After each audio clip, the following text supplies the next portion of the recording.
مرحبا. بسم الله الرحمن الرحيم. الحمد لله رب العالمين والصلاة والسلام على رسول الله وعلى آله وصحبه ومن والاه وبعد. السلام عليكم ورحمة الله تعالى وبركاته.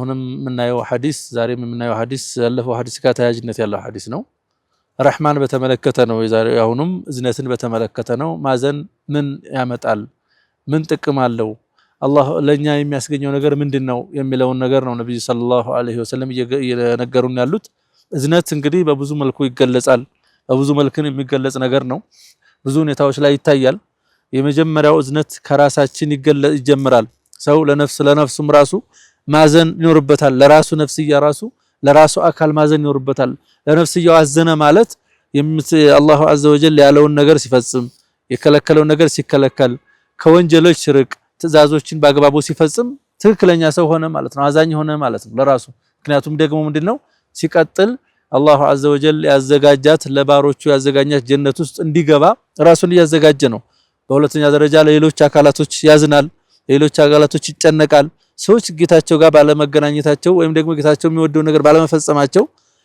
ሙቀሲር በመሆናቸው የአላህን ትእዛዝ በአግባቡ ባለመፈጸማቸው ይጨነቃል ተጨናቂ ሊሆን ይገባል ይሄ ነው አዛኝ የሚባለው ነብዩ ሰለላሁ ዐለይሂ ወሰለም ይላሉ الراحمون يرحمهم الرحمن አዛኞች ረህማን ያዝንላቸዋል አላሁ አዘ ወጀል አዛኝ ሆኖ ጌታ ያዝንላቸዋል አዛኞች ከሆኑ አላህ ደግሞ በበለጠ ሁኔታ ያዝንላቸዋል ብለው ነብዩ ሰለላሁ ዐለይሂ ወሰለም ይናገራሉ الراحمون يرحمهم الرحمن አላህ አዘነልን አላህ ካዘነላቸው ፍርሃት የለባቸውም ስጋት የለባቸውም የአላህ ረህማ ከተገኘ የአላህ እዝነት ከተገኘ አላህ ለነሱ ያዝነቱ ወደን ለነሱ ከቸረላቸው የአላህን እዝነት ካገኙ የሚፈልገው ነገር ትልቅ ነገር አግኝተዋል ጥፋቶችና ናልበስተቶችም ቢኖሩ የአላህ እዝነት ስላለ በአላህ እዝነት የሚሸፈኑ የሚታለፉ ይሆናሉ ለዚህ ልናዝን ይገባል በዋነኝነት የምናዝንላቸው ደግሞ አካላቶች ለኛ ቅርብ የሆኑ አካላቶች እናስቀድማለን ለነሱ ቅድሚያ እንሰጣለን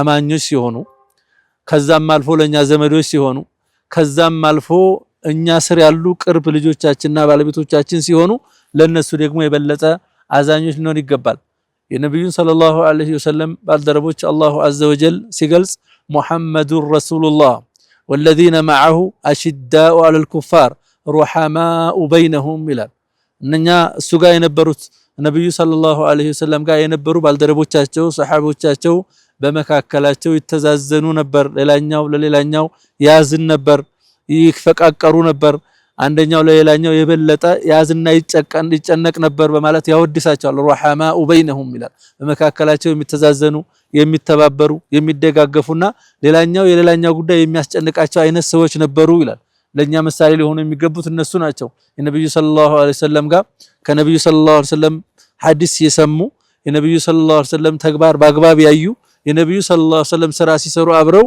በተግባር የሰሩ ሰሃቦች ናቸው የነብዩ ሰለላሁ ዐለይሂ ወሰለም ባልደረቦች ማለት እነሱ ደግሞ አላህ በዚህ መልኩ አወድሷቸዋል በመካከላቸው ይተዛዘኑ ነበር ለሌላኛው ያዝን ነበር በተለያዩ መጃሎች በተለያዩ አጋጣሚዎች እዝነት ሲባል ባንዲ ነገር አይደለም ሲሸገር ስታየው በማገዝ አገዝ አዘንክለት ማለት ነው ተርቦ ታየው አበላው አዘንክለት ጠምቶ ታየው አጠጣው አዘንክለት ማለት ነው የሆነ ነገር ውስጥ ገብቶ ካየው አንተ የምትችለው መልኩ በጎኑ ቆመ ስለሱ ጉዳይ ከሰራህና ታገዝከው አዘንክለት ማለት ነው አሁን እንዳልኩት ደግሞ በዳዕዋ ታደረክለትና ተመከርከው አዘንክለት ማለት ነው መልካም ነገሮች እንዲሳኩለት አንተ መንገዶችን ካመቻቸህለት አዘንክለት ማለት ነው አላሁ አዘ ወጀል ነብዩ ሰለላሁ ዐለይሂ ወሰለም الراحمون يرحمهم الرحمن ካሉት ሰዎች ትገባለህ ማለት ነው አዛኞች ረህማኑ አዛኙ የሆነው ጌታ አላሁ አዘ ወጀል ያዝንላቸዋል የአላህን እዝነት ያገኛሉ አጠቃላይ አላህ ለፈጠራቸው ፍጡሮች የሚያዝኑ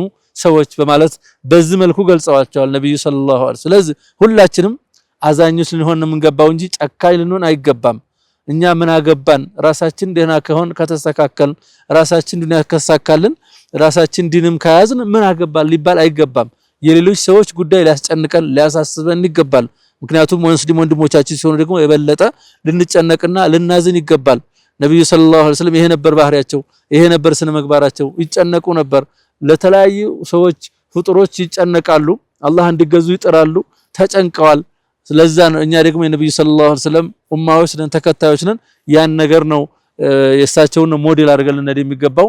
እኔ ምን አለብን የመስጊድ ከሄድኩኝ ሙሐደራት ሰማሁኝ እኔ ተቀራሁኝ እኔ እንዲህ አይነት ደረጃ ላይ ካለሁ እኔ ስራ ታስኩኝ ሌላ ሰው ባይዝ ሌላ ሰው ስራ ቢያጣ ልንል አይገባም። አንድ ወንድማችን ስራ ታጣ ከተጨነቀ ለዛኛ መንገዱ ካለና ያን የምናስተካክልበት ወይም ደግሞ ያን የምናደርግበት ነገር ካለ ያ ነገር አስጨንቆን ጥረት ካደረግን አላሁ አዘ ወጀል ያዝንልናል። ስላዘን አዛኝ ደግሞ የበለጠው ጌታ አላሁ አዘ ወጀል ያዝንልናል። የምናገኘው ሚንዳ ትሩፋት ትልቅና ከፍ ያለ ይሆናል ማለት ነው። ስለዚህ እንደው ዝም ብለን እኛ ከተሳካልን ወይም እኔ ተሳካልኝ ምን አለበት ምን ያደርግልኛል ልንል አይገባም። ለቤት ላሉት ሴቶች ሚስቶቻችን ልናዝን ይገባል። ሶላት ሳይሳካላቸው ሲቀር ሳይሰግዱ ሲቀሩ ፈጅር ሳይነሱ ሲቀሩ ዝም ማለት አይኖርብንም። ምክንያቱም እየተጎዱ ነው፣ አላህ ጋር እየተጣሉ ነው። ያንን ነገር እንዲያስተካክሉ ቀስ ብለን بالحكمة والموعظة الحسنة በጥበብና መልካም በሆነች ንግግር መልካም በሆነ ዳዕዋ ልንነግራቸው ይገባል። ይሄ አላህ ያዘዛቸው ግዴታ ነው። ወንዶችንም ሴቶችንም ሳይለይ የተዘዝንበት ስነ ተግባር ነው በሚል ልናስታውሳቸው ይገባል፣ ልናግዛቸው ይገባል። የቸገራቸው ነገር ካለ ያስቸገራቸው ነገር ካለ አቀባ የሆነባቸው ነገር ካለ ያንን ነገር እኛ በምንችለው ልክ ያን ነገር ማስወገድና መስመሩን መጥረግ ያስፈልጋል። እንዲሁም የተቸገሩበት ነገር ሲባል ምናለ ወደፊት አምረ ሻቅ ሆኖ አሳሳቢ ሆኖ ካየናት አስባበት ካየናት የቤተሰቦቿ ጉዳይ ሊሆን ይችላል። ከሷ ውጭ ያሉ አካላቶች እህቶቿ የአባት እናቷ በተለያዩ ነገር ተጨንቃ ካየናት የሷ ጭንቀት ለኛ ጭንቀት አድርገን ልናስብበትና ልናዝን ይገባል። ያኔ አላሁ አዘ ወጀል ደግሞ ለኛ የበለጠ ያዝንልናል። ረህማኑ ለኛ እዝነት ይሰጠናል የበለጠ አላሁ አዘ ወጀል። ስለዚህ እዝነት የሚባለው ነገር ሰፊ መጃል አለው ወይም ሰፊ ቦታ አለው። በአንድ ቦታ ላይ በአንድ አጋጣሚ በአንድ አካባቢ በአንድ ጊዜ ብቻ ገልጸን የምናሳጥረውና የተወሰነ ቦታ ላይ የምናደርገው ነገር አይደለም። ሁሎችም ሁኔታ ላይ በሁሎችም አጋጣሚዎች በሁሎችም ሁኔታዎች በልጆች በሴቶች በወንድሞች በጎረቤቶች በስራ ላይ ባሉን ጓደኞቻችን በአጋጣሚ መንገድ ላይ በምናገኛቸው መንገድ ላይ ተቸግረው ባየራቸው በህመም ተሰቃይተው በምናያቸው በሚጠይቁና አካላቶች ሁሉ እነዚህ ሁሉ ያካትታል።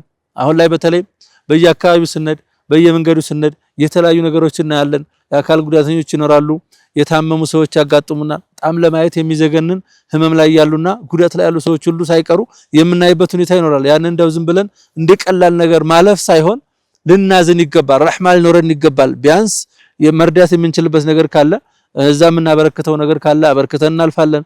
ያ ካልሆነ ደግሞ ቢያንስ እንኳን አስበን አሳስበን ተጨንቀን ዱዓ ልናደርግ ይገባል። በተለይ ሙስሊም መሆኑን ካወቅን ሙስሊም ወንድማችን በዚህ ሁኔታ ላይና በዚህ ስቃይ ላይ ስናየው እንደው ዝም ብለን በቀላል ነገር እንደተራ ነገር ማለፍ ሳይሆን ያ ረቢ እርሐም ለሃዛ اللهم اشفيه من هذا المرض ከዚህ ህመም ጌታዬ ሆይ ከዚህ ህመም አድነው ፈውሰው ብለን ዱዓ ብናደርግ አላህ አዘ ወጀል ደግሞ የበለጠ ለኛ ያዝንላል። መላእክቶችም ሳይቀሩ ለኛ ዱዓ ያደርጉልናል።